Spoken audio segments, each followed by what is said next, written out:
मंदिराकडे आलं तसं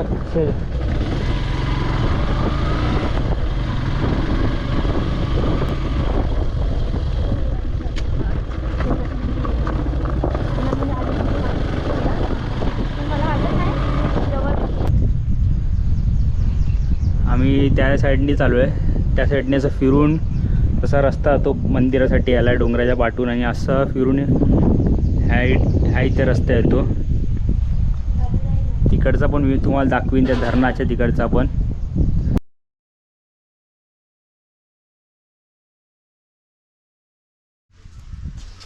नमस्कार, तुम्हा सर्वांचं पुन्हा एकदा माझ्या सोलरिंग स्टोरी या यूट्यूब चॅनलवर मनापासून स्वागत करतो आहे. आता वाजले दुपारचे 4 आणि आता आम्ही चाललो आहे कुर्ली या गावी, कुर्ली गोंसालीसला. तर चला तर मग तुम्हाला दाखवतो कुर्ली गोंसालीसला कुर्ला देवीचं मंदिर. आपली एपिसोड परत रेडी आहे राईडसाठी. फक्त ही वाटतं आजची ही समोर ऑन कोकणची लास्टची राईड आहे आपली. त्याच्यानंतर 2-3 दिवसांनी डायरेक्ट कणकवली ते मुंबई, आपलं डायरेक्ट बॅक टू होम. तर चला तर ही लास्टची राईड एन्जॉय करूया आपली. ते पाठीमाग दिसतंय ते माझं गावचं घर आहे कोंड्यातलं.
आता तुम्ही लेफ्ट साईडला जे बघतात दाखवतो, तुम्ही लेफ्ट साईडला गेला तो फोंडा एस टी स्टँड आहे.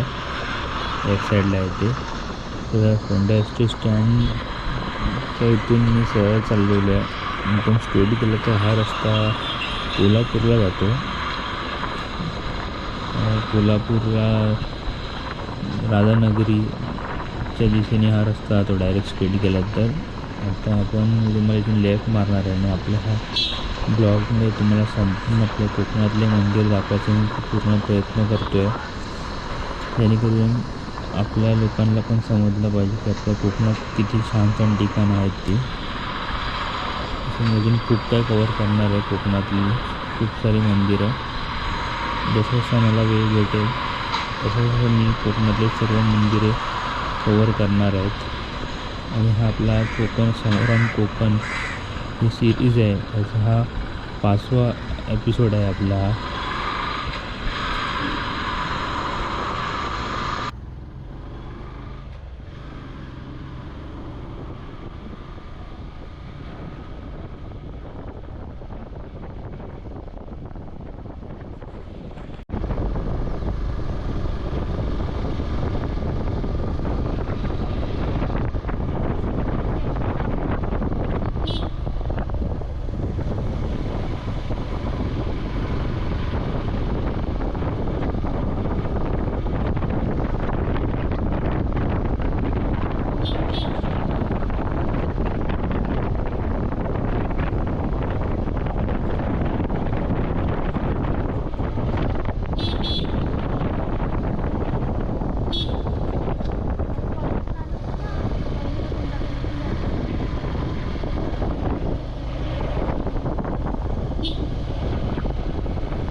आता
माझ्या पाठी तुम्ही बघता ते हे कुर्ला देवीचं नवीन मंदिर आहे. या मंदिराच्या आजूबाजूचा परिसर खूप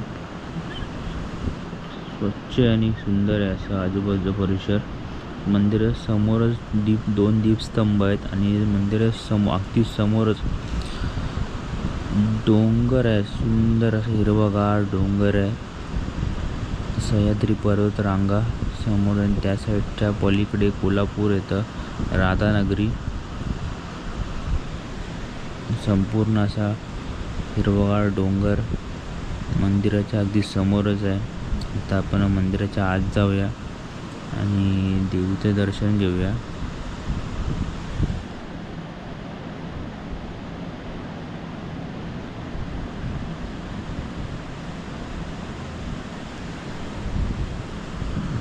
मंदिर हे आलं की एकदम सुंदरच आहे. बघायला रोडच्या बाजूलाच आहे मंदिर.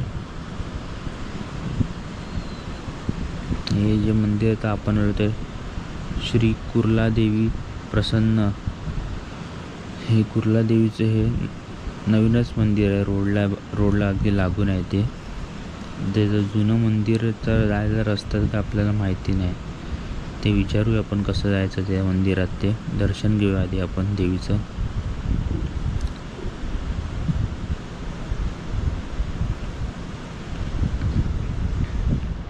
तुम्हाला आता मी बाहेर जाऊन दाखवतो की मंदिराचा आजूबाजूचा परिसर कसा आहे.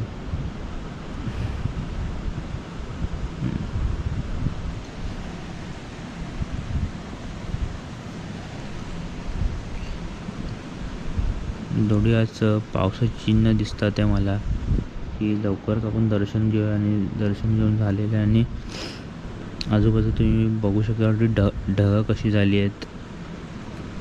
कधी आणि पाऊस पडू शकतो. लवकर आपण थोडा निघायचा प्रयत्न करू इथून आपण लवकर, नंतर पूर्ण भिजू आपण इकडेच. मस्त हवा सुटलेली आहे. खूप थंड, गरमीतून पण खूप थंड वाटतं, बरं वाटतं इथे. अगदी हे चारी साईडने डोंगराच्या मध्ये मंदिर आहे. खूप मस्त वाटतं इकडचं वातावरण. बघा तुम्ही बघू शकता की ढगं कशी झाली आहेत बघा वरती. असं वाटतं पाऊस लवकरच पडेल इकडे. 2-3 दिवसांपूर्वी पाऊस पडून गेला इकडे. अजून इथे अजून पाठीमागे एक आपल्या शंकराचं मंदिर आहे, तुम्हाला दाखवतो.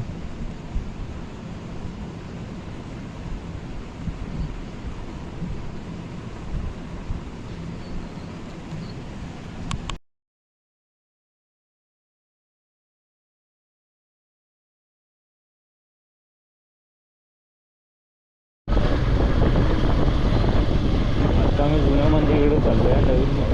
नवीन मंदिरात गेलो. त्या वाडीच्या लोकांना आम्ही विचारलं की मंदिर कुठे आहे. त्यांनी आम्हाला वाट दाखवली आहे. या रस्त्याने जावा तुम्ही.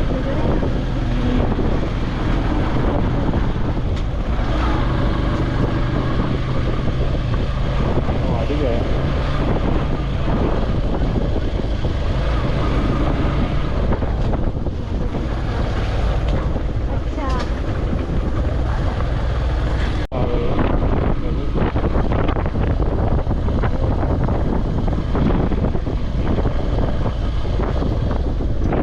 मंदिराकडे आलं तसं तर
सर्वात आधी आपण कुर्ली देवीचं दर्शन घेतलं. ते होतं नवीन मंदिर. आणि आता आपण गावकऱ्यांना विचारून आलेलो आहे की जुनं मंदिर कुठे आहे. तर जुन्या मंदिराकडे आम्ही आलो आहे. जस्ट मी ते गाडी लावली आणि आतमध्ये दर्शनासाठी जातलो आहे. मी माझ्या पाठी जे बघतात आहे ते कुर्ली देवीचं जुनं मंदिर. आणि हा इथनं वाडीतून रस्ता आहे तो फिरून गाडी पार्क केलेली आहे.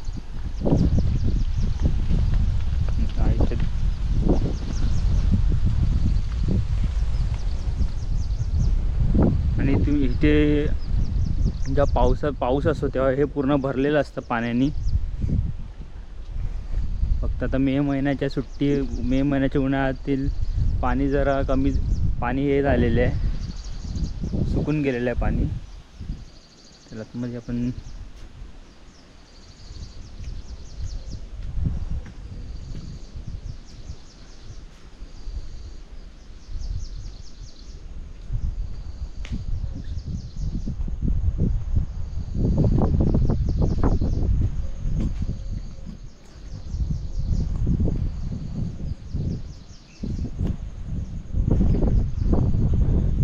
समोर कुर्ली धरण आहे, कुर्ली डॅम आहे, त्याला कुर्ली धरण म्हणतात. आम्ही त्या साईडनी चालू आहे. त्या साईडने असं फिरून तसा रस्ता तो मंदिरासाठी याला डोंगराच्या पाठून, आणि असा फिरून ह्या इथे रस्ता येतो. तिकडचा पण मी तुम्हाला दाखवीन. त्या धरणाच्या तिकडचा पण एंट्रन्स गेट आहे धरणाच्या इकडचा. आणि इकडचा आजूबाजू तुम्ही निसर्गरम्य वातावरण बघा कसं झालं आहे. किती हवा सुटली आहे मस्त. हे सर्व पाण्याने भरलं असतं. तुम्ही बघता ते ना, हे इथपर्यंत पाणी सगळं भरलेलं असतं. आता मी दर्शन घेतो आधी. हे प्रांजल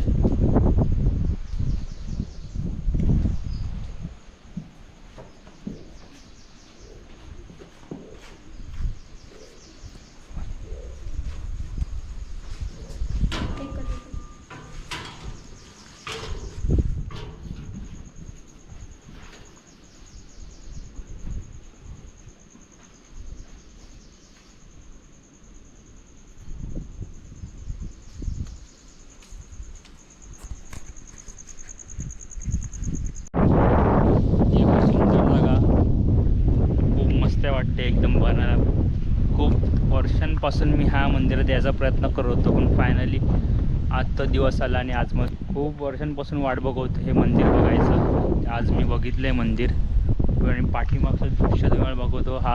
पूर्ण हा धरण आहे, कुर्ली धरण आहे. ह्या पावसातून हा ओव्हरफ्लो वाहत असतो इथे. या मंदिरावर एवढं पाणी, मंदिर पण हे पाण्याखालीच असतं हे मंदिर. आणि इकडची वाईब एवढी मस्त आहे ना, खूप एवढं सुंदर हे ठिकाण. आणि आपल्या ह्या कोकणात आहे, हे माहितीच नव्हतं. खूप सुंदर आहे कोकणात. हे सगळं वैभववाडीमध्ये येतं.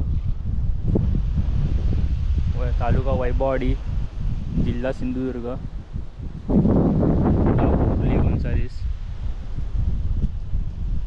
मस्त हवा येते. चला तर मित्रांनो, आता मी ह्या परतीचा प्रवास सुरू करतो आहे. आणि माझ्या पाठी जे मंदिर बघतात आहे, निसर्गरम्य वातावरणात ते संध्याकाळच्या वेळी हे मंदिर खूपच जास्त सुंदर दिसतं. आणि आपण भेटूया मग पुढच्या ब्लॉगमध्ये. असेच नवीन ब्लॉग तुमच्यासाठी मी घेऊन येत राहीन. चला तर मग बाय, नेक्स्ट ब्लॉगमध्ये भेटूया.